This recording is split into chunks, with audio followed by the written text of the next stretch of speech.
My girlfriend and I met in the most unusual and unfortunate way. Her husband tragically lost his life during the devastating Hurricane Katrina, and their home was completely washed away by the relentless force of nature. The news was filled with heart-wrenching stories about the victims, and my heart went out to them. Little did I know that fate had something unexpected in store for me. On Sunday, I attended church as usual, and to my surprise, our church had become a shelter for numerous families who were displaced by the hurricane. The pastor urgently sought volunteers to take these families into their homes temporarily until they could get back to their feet. At first, I never thought I would be willing to open my home to strangers. But as the pastor spoke, he pointed out that many of us were rarely home due to work commitments, leaving our houses empty most of the time. This struck a chord with me because I had just landed a high-paying job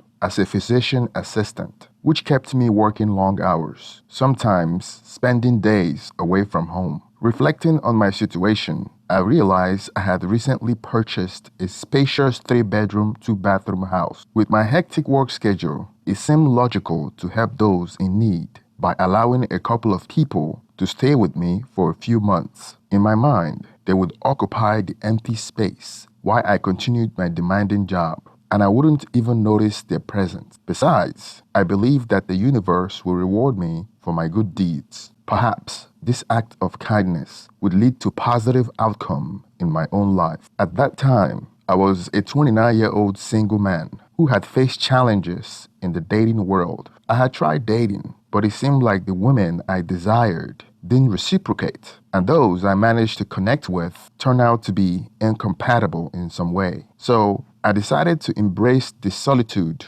until the right person come along. With newfound resolve, I stepped forward and volunteered to provide shelter for a family in need. When I expressed my willingness to volunteer and take in a family, my pastor introduced me to a 28-year-old beautiful widow who had tragically lost her husband during Hurricane Katrina. She had 2 daughters, aged 5 and 7, and their heartbreaking story touched my heart deeply. After meeting her, I felt an instant connection. She seemed genuine, kind, and easy to get along with. I knew I had made the right decision. She and her children quickly moved into my home, and I made sure they felt comfortable by purchasing new furniture, electronics, and groceries. In the first few days after they moved in, I was busy with work and almost forgot that I had people living in my house. But on the morning after I returned from a work trip, I was pleasantly surprised when she knocked on my bedroom door with the aroma of freshly cooked breakfast filling the air. She brought in a tray of eggs, fried bacon, and fresh coffee,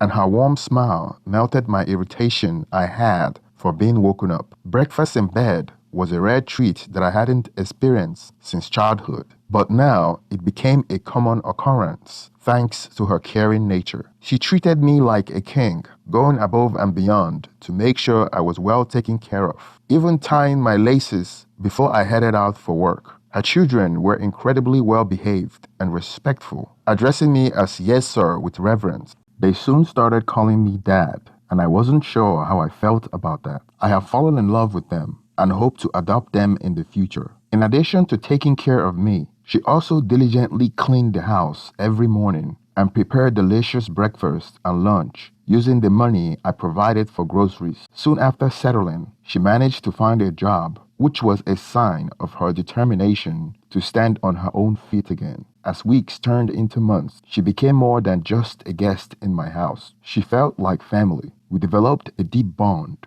and I realized I had grown quite fond of her and her children. Despite knowing her job meant that she wouldn't stay with me forever, I couldn't help but wish for her to stay a little longer. Time flew by, and her presence had become an integral part of my life. Our home felt warmer and more complete with her and her children around. Yet, I knew that eventually she would be able to regain her independence and find a place of her own. While I wanted her to succeed and be happy, I couldn't deny the bittersweet feeling that welled up inside me at the thought of her leaving. As our relationship grew more intimate, I couldn't deny the strong attraction and connection between us. We would intentionally brush against each other while moving around the house, and the tension between us was palpable. Simple moments like her cooking in the kitchen while I stood behind her, engaged in conversation, left me longing for more. One night, while we were watching a late night show together, laughter filled the air, and she leaned in, resting her head against my shoulder. In that intimate moment, our feeling took over, and we found ourselves sharing a passionate kiss that led to more on the couch. After that night,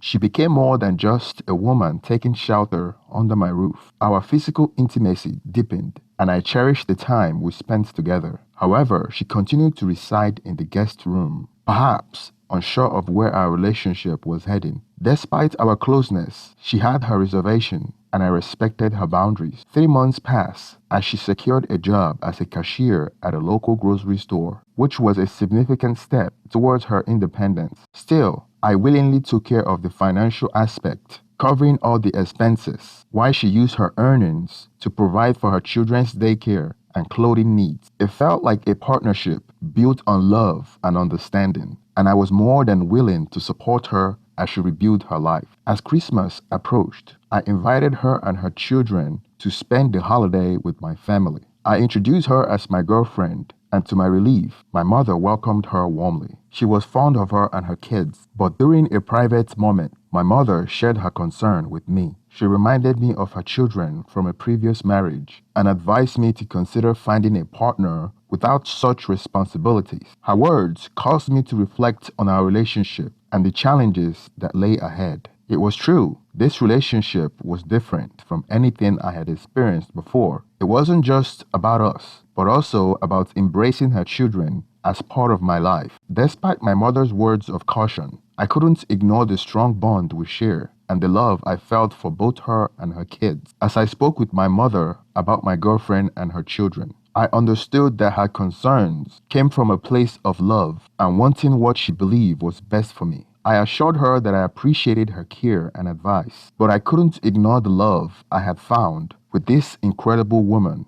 and her children. I reminded her that her desire for me to be in a relationship was finally fulfilled, and now she's concerned about the baggage that came along with it. For me, however, my girlfriend was everything I could have ever wished for. She was the same loving and kind person I met 4 months ago, and she didn't have any major issues or addictions. She was a responsible and caring mother of her children, and I couldn't ask for more. Her beauty, both inside and out, still captivated me, and I found myself falling deeper in love with her with each passing day. Her presence in my life brought a sense of positivity and rejuvenation, especially when I returned home after my work trip. I looked forward to being around her and her children, and it felt like I was living a dream. The bond we shared was something special, and I couldn't imagine my life without her. Despite the intimacy we shared almost every day when I was home, she continued to sleep in the guest room. One night, I finally gathered the courage to ask her why she hesitated to share my bed overnight. Her response took me by surprise, and I felt a pang of guilt for bringing it up. She tearfully explained that she had never spent the night in another man's bed since her late husband passed away. It was a tender and painful memory for her, and I regretted having touched that sensitive nerve. I held her close, offering comfort and understanding. I knew that she needed time and patience to heal from the wound of her past, and I was more than willing to give her the space she needed. One evening, as I returned home from work, a nagging suspicion resurfaced. I noticed once again that my beloved cashew nuts and malts from the refrigerator had been consumed. The realization troubled me deeply because I knew my girlfriend and her children didn't have a liking to them. My girlfriend had even mentioned her aversion to cashew nuts and malts due to their high calorie content, so I was certain it wasn't her.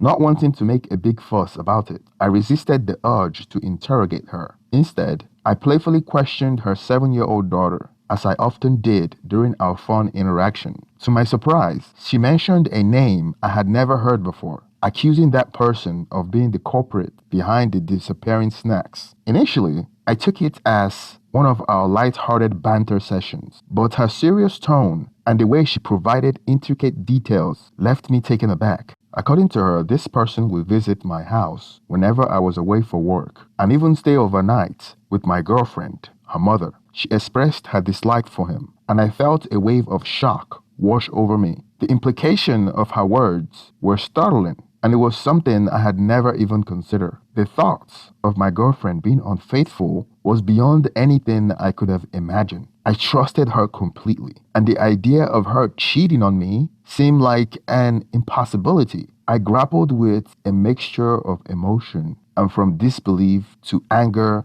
to headache, as the truth began to unravel before my eyes. I couldn't help but feel a surge of pain and anger. I believed the words of her daughter, and the need for concrete evidence pushed me to take drastic action, setting up hidden cameras on the front porch and living room. I hoped to see the reality of what was happening behind my back. When I left for work for those 3 days, I left the cameras recording, anxious to uncover the truth. Upon my return, I braced myself for the heartbreaking revelation that awaited me. As I watched the footage, my worst fears were confirmed. There was a man visiting my house during my absence, spending the night with my girlfriend. My precious cashew nuts and malts were consumed by him, and he behaved as if he owned the place, sitting in my chair as though he belonged. The sight of this man taking my place in my home filled me with an overwhelming sense of rage and betrayal. It was a hard pill to swallow, realizing that my girlfriend had deceived me after everything I had done for her.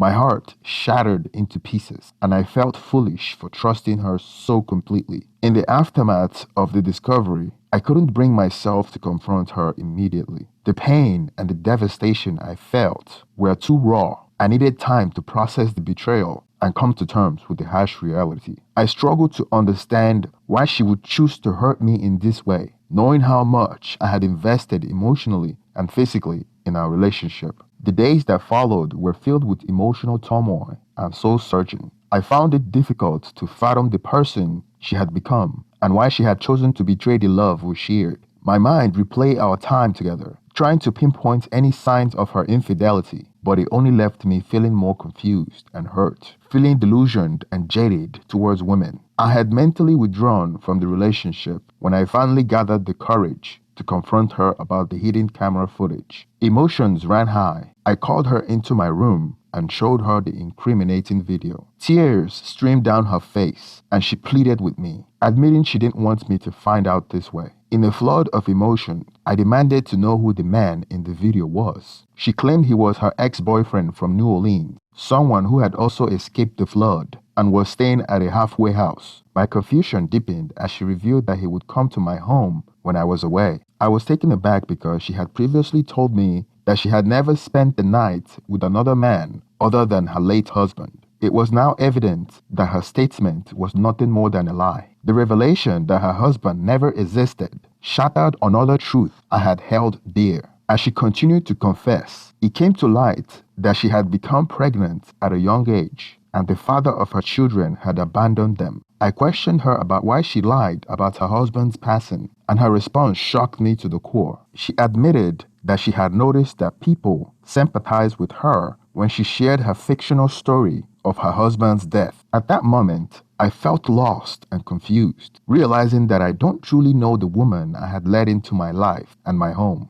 The sense of betrayal was overwhelming, and fear gripped me as I questioned everything about her and our relationship. With my trust shattered, I made the difficult decision to ask her to leave my house. That very night, I could no longer feel safe and secure with someone who had woven such intricate web of deception. The person I thought I knew had turned out to be a stranger, and it left me feeling vulnerable and cautious about opening my heart to anyone else in the future.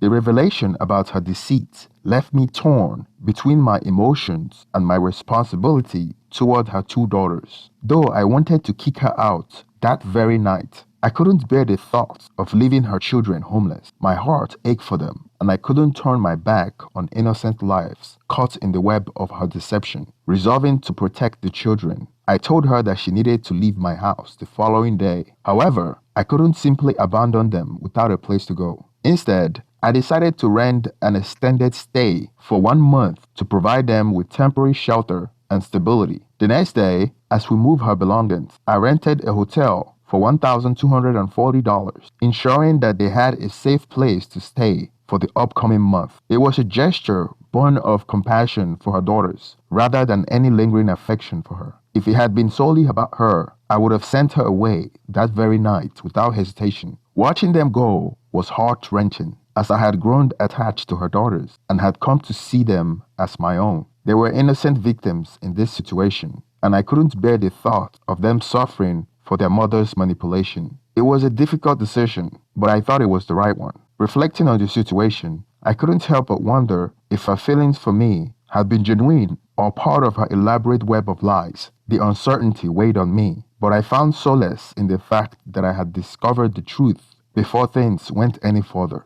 The possibility of having a child with someone who had deceived me was a frightening thought, and I thank God for the revelation that spared me from the potential outcome. As I move forward, I resolved to be more cautious in my relationships, ensuring that I perform my due diligence to ensure that honesty and transparency were at the forefront. The experience left me with mixed emotions, but it also served as a valuable lesson about the importance of protecting my heart and making decisions based on truth and authenticity. Thank you for making it to the end of this video. Please support this channel by subscribing. Share your opinion on the comment section. Thank you and have a wonderful day.